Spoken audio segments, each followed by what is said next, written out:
В Юго-Остинском государственном университете прошел юбилейный вечер, посвященный памяти публициста, поэта, педагога, политика и общественного деятеля Нугзара Бакаева. Сегодня ему исполнилось бы 90 лет. О жизни и творчестве поэта присутствующим рассказал глава кафедры остинской литературы профессор Гацыр Плите.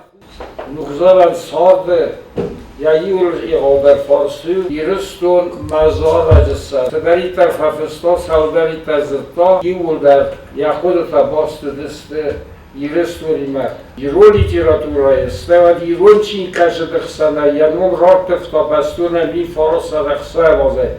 Вот Фицох, Оторжу, Света, я Фицох Вазгаха, но моя Чини, Гемзавратенбергон, Кафис Хуталозы, Гурайсур.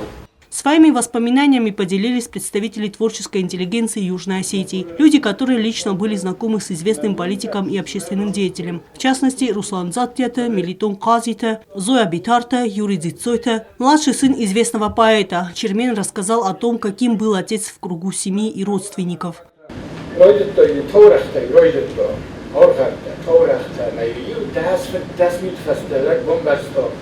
آیاشه نخسته خجوله رمز کیسیوشتر رو خبده می خودش من از دکس خاطرات در شدر سالس بدرست نفرست نه مایه خجوله آخر رمز کیسیوار خبده افته نخواهیم مثل.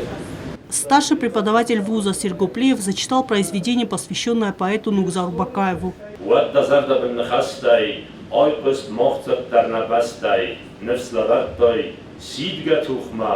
بدرای لگستای خوخما آبوندر نرد قلاس آرورون رسوخت الکلاس цирк در تاخت در مست در رزما خور زینادوت آزای آزما. Сотрудники кафедры остинской литературы подготовили стенд Нугзар Царда, посвященный 90-летию поэта и публициста. Эльвира Тибилова, Владислав Пащенков, Фатима Кумаритова. Информационный выпуск сегодня.